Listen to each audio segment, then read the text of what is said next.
Hello friends, so today we are going to compare these two bad boys, the big boys of the penile implant world, the Indian Malleable Penile Implant and the Rigi10 Malleable Penile Implant from the Rigicon company. Now malleable penile prostheses are also called as semi-rigid prostheses. Why are they called semi-rigid? Because when you are not aroused, the penis tends to remain semi-rigid or semi-soft, never fully soft, never fully hard. But when you are aroused, the blood flow and these implants provide you the good amount of hardness that you need for good sex. Now, the malleable penile prostheses are an upcoming branch of prosthesis, even though these prostheses were the ones that were discovered before the inflatable, and these prostheses were the one that revolutionized erectile dysfunction treatment. But because of insurances, financial considerations, the inflatables outpaced these implants across the world. But with developing economies like India, Egypt, the Middle East, where price was a constraint, plus patients did not want to go into the entire process of inflating and deflating, the malleable implants picked up, and today at my center we perform 90% of patients who undergo a malleable penile prosthesis.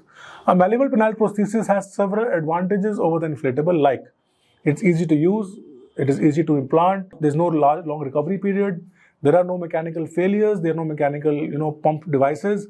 The implants can be implanted in any kind of patient, even if you have had a surgery, you are a prostate patient, and these implants tend to work for a lifetime and don't get spoiled easily.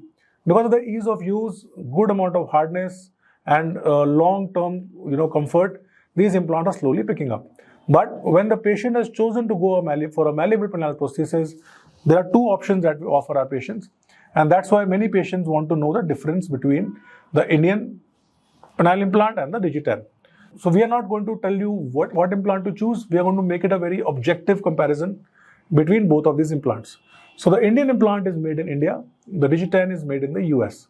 This implant is made in a facility that makes Foley's catheters and other silicone devices which are implanted inside the patient.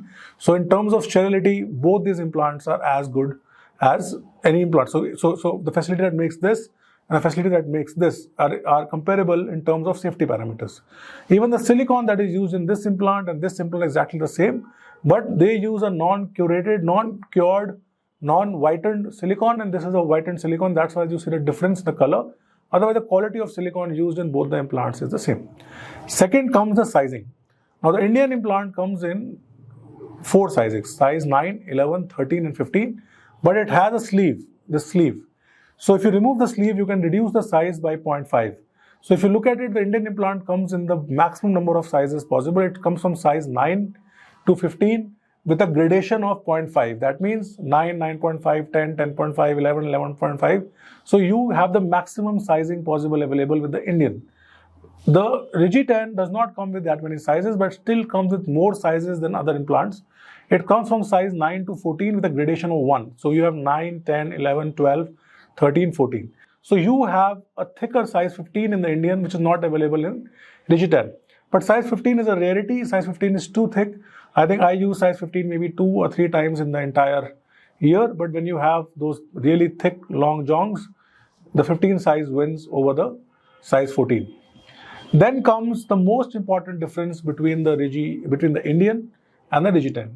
That is the hinge. So if you look at the Indian implant, it has no metal hinge inside, because of which this implant tends to stay up. If you want to put it down, you can put it down. If you want to put it up, you can put it up. But as soon as you will leave pressure, it will straighten out. So that's why you always need to wear an underwear or undergarment to keep the implant set. In case of Rigi10, because you have a metallic hinge inside, these implants can be bent to 135 degrees and they tend to stay down. So this is a new implant. So as you continue to use it, you can constantly keep the implant downwards, and that allows it to stay down. Now this has advantages and disadvantages. Now the advantage of a hinge is concealability, that you can keep it down. But obviously if you're going to have a hinge, it's also going to make the implant a little loose as compared to the Indian implant. So if you look at patients on long term, the Indian implant tends to give more rigidity over the long term than the Rigi10. But the concealability has to be balanced. So you can not have a situation where it's fully concealable and fully hard. So that goes for every implant out there. But if you look at the balance, the Rigi10 gets a good balance, but then the Indian beats it in terms of long-term rigidity as a solution. But then again, the bendability is also important, because you're going to have sex once or twice a week, but you're going to need to keep the penis down the entire other time. Then comes the antibiotic coating. So this implant does not come with any coating. So this implant is a little technically difficult to put. We have our own in-house hydrophilic coating with antibiotics that we use to coat our implants, because of which we are able to get bigger sizing and prevent infections. But the Rigi10 comes pre-coated with a hydrophilic coating which allows it to be coated with antibiotics and give better infection-free survival.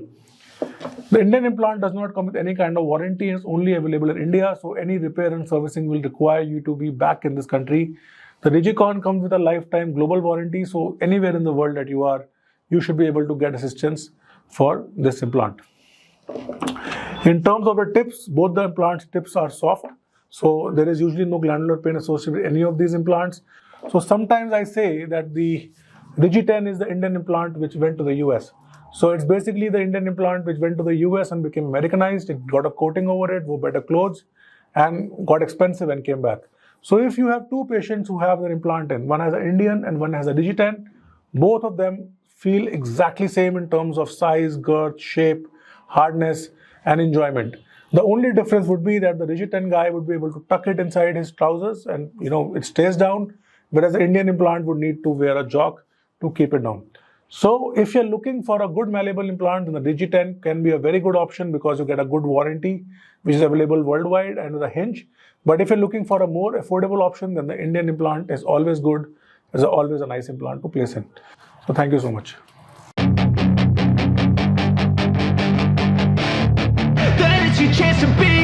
Hey kid, don't ever let them get inside your head. They'll tell you what to do in life instead of everything you know that you could get. Don't let them guide your life towards regret. I'll fight for what I love with every breath. My past is filled with things I won't forget. I use them all to push me to my best.